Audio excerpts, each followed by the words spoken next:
Another one. So we stand up and, oh, this meeting is being recorded. Pledge allegiance to the flag of the United States of America and to the republic for which it stands, one nation, under God, indivisible, with liberty and justice for all.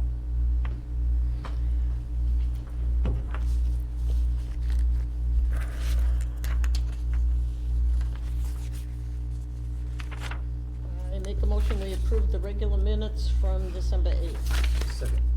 Unanimous. I make a motion to approve the motor vehicle abatements for the month of December for $3,802.27. Second. Unanimous. Make a motion to approve the water and sewer liens, demands and interest in the amount of $160,052.75. Second. Is that for the whole year, Lisa?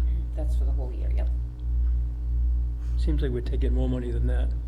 No, this is for the arrears, people have Oh, not paid their bill. okay, okay. Thank you. Unanimous.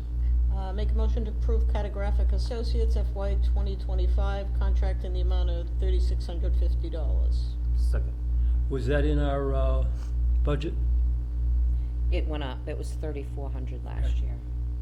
Unanimous. Make a motion to approve real estate actual tax bills in the amount of $16,291,249.52. Second. Unanimous. Make a motion to approve personal property actual tax bills in the amount of $368,658.29. Second. Unanimous. Make a motion to approve the executive board meeting minutes from November 3rd, 2023. Second. Unanimous.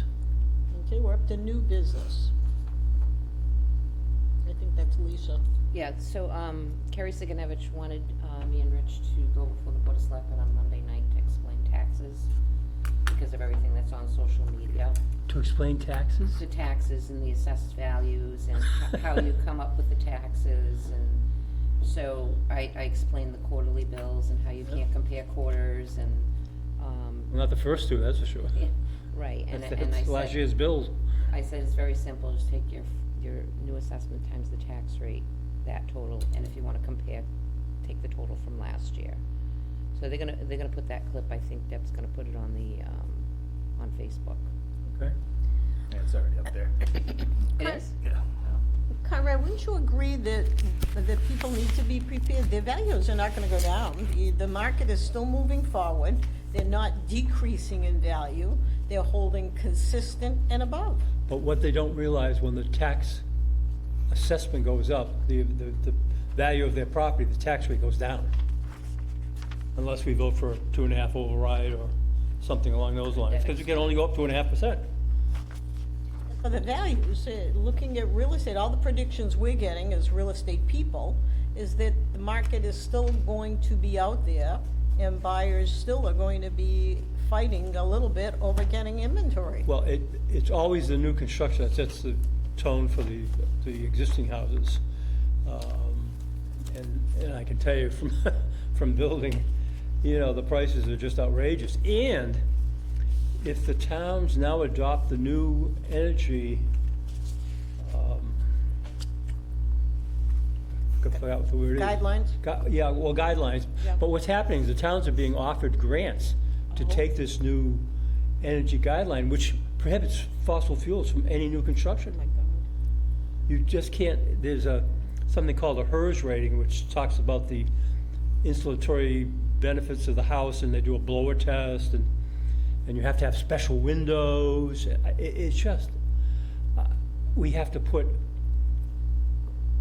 a plug for an electric car to be charged. We have to make the roof solar panel ready. Wow. It just When goes, is that in effect? July 1st. Wow. It just goes on and on and on. I said to the guy, we lose our electricity out here a lot. What are we gonna use for a generator? Right. If we can't have gas or, Yeah. so I don't know. It just, so to answer your question about values, yes. If we were at $250 a foot last year, we're gonna be at $300 now. That's just for a no frills, no nothing colonial. Yeah, and then And like- that's not land or septic or well. Well, that's the other part. Engineering costs have gone up, even trying to get quotes. It's $5,000 just to have the plans drawn. Yeah, yeah, it is. $5,000. And wait in line, by the way.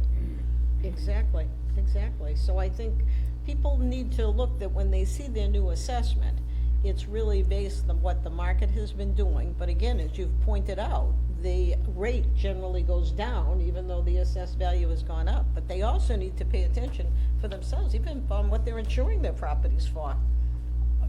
I'm telling you, so many people are underinsured. They don't meet that 80-20 anymore. You know, they gotta have I 80. thought their insurance companies made them, increase them to. No, not necessarily. It depends on what kind of policy you have. Yeah. You have to actually opt into a policy that goes up with inflation. So it's just, it's interesting. So we probably are not gonna see any increase even in development in the community, right? If it's expensive to build, builders are not being attracted into our community. As you know, there's only junk lots left on the road. You know, all the good lots have all been built on, so you have to do interior development, and that's a disaster. I mean, I waited 2 years now for National Grid, and I still can't get my electric light pole. 2 years. I paid for it. Oh, I'm over $1,100 a foot to put the road in. That's with no water or sewer. That's just, God. No kidding.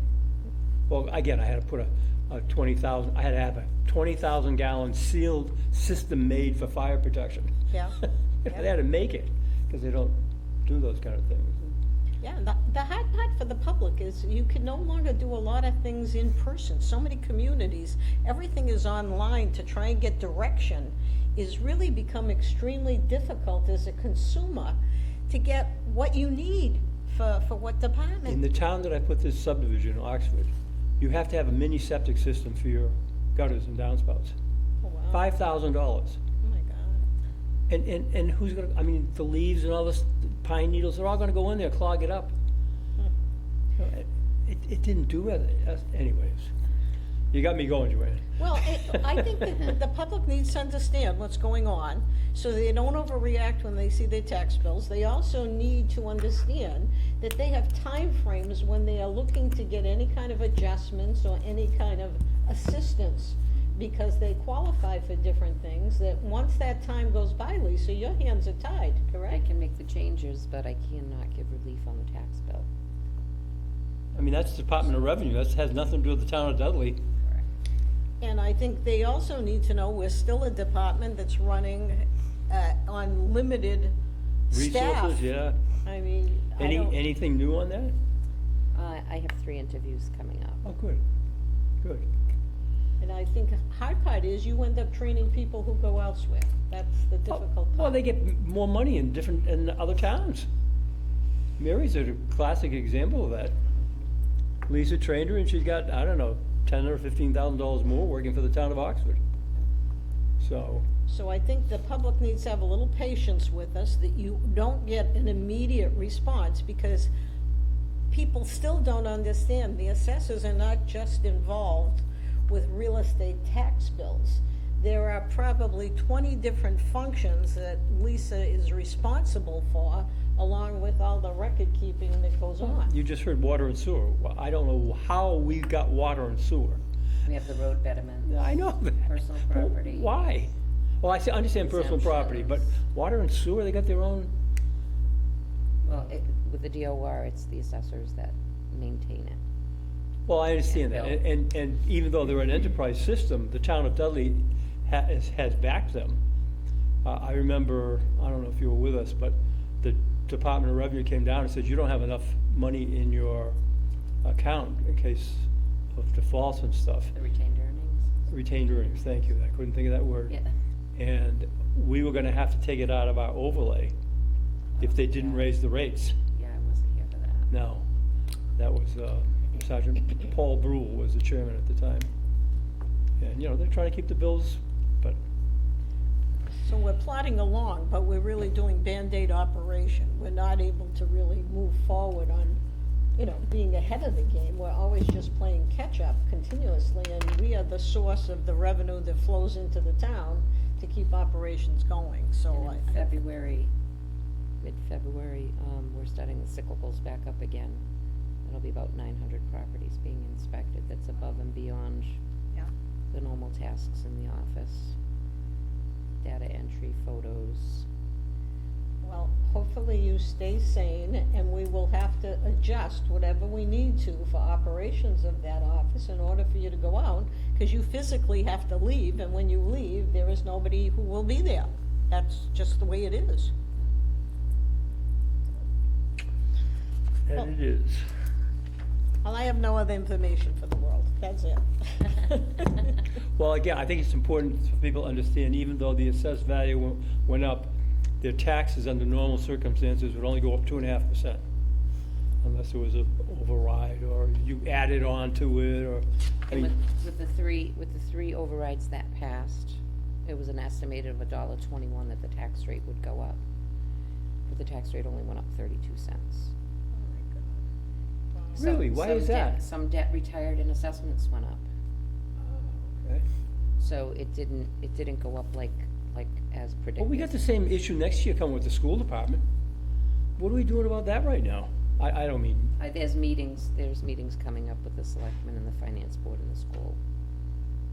unless they get the school on board, I mean, we could only collect 2.5% more money, and if they're asking for 4 or 5% more on their budget, it's gotta come from general government. Oh, I have one more question for Lisa. You had sent us out an email about maybe doing the column again. Is that gonna go Oh, forward? That Yes, would be interesting. yeah, I'll probably have to work on that on the weekend, because I really haven't had time to put it together while at work. But it'll be like the article I had years ago, it was called Ask the Assessor. Yep. And if a taxpayer has a question, I post the question, and then I answer it. Yeah. Do we need to shut the doors on the office one day a week, so you can get all this paperwork done? Not just yet. Okay. Well, again, if that's what we gotta do for you to get the If it paper. becomes too much, I Because was thinking about it. You remember, you fell behind and you almost, anyways. Yeah. Well, I think that's a good idea to reinstitute that. I'm glad you're willing to do that, because then people get it from the source instead of all of this mumbo jumbo that goes on he said, they said, we said. They don't really understand what And they're hopefully talking it'll about. prompt somebody to email me a question. Or call me up and ask a question, and I'll put it in there. It's a free newspaper, so everybody gets it. Yeah. Well, the other thing is you can pick certain topics. I know people really do not understand how abatements work and some of the things they're entitled to for reduction in their taxes. Giving that information firsthand is better than, it's like when you used to play that game Gossip when you were a kid, and you whisper a secret to someone. By the time it gets to the end of the line, it's not even close to what got said. So I think it's time we give our information firsthand. We've always been very responsible with our department as to how we disperse information, and we're proactive. So I think it's great you're willing to do it. I know it's a little bit of work, but maybe you can go back and dig some of the things that you have done before, just to reiterate for people to understand how it all works. And that they really shouldn't hide when it comes time for when we're doing these inspections to get an accurate reading on what their property value is. Because we know from real estate, the paper trail of your house is really important in real estate today, to see that you had the right permits, that you are accurate on your information. That's not gonna change. That's only gonna get more intrusive, the way that it works. Yep. So, well, I had a couple people come to the counter to tell me how to assess properties, of course, and that I'm doing it all wrong. yeah.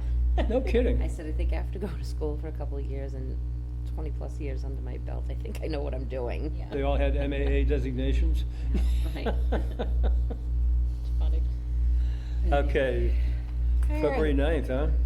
All right, that's good with me, I'm fine. Yeah, that's good with me. Okay, I make a motion to adjourn the public meeting.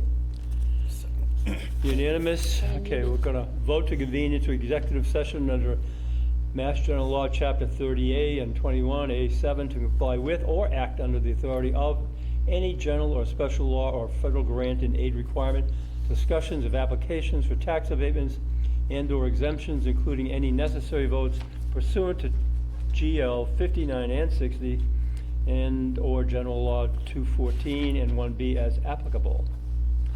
And we're going to vote not to reconvene into the regular session. Joanne Simsack, aye. Dave Durgan, aye.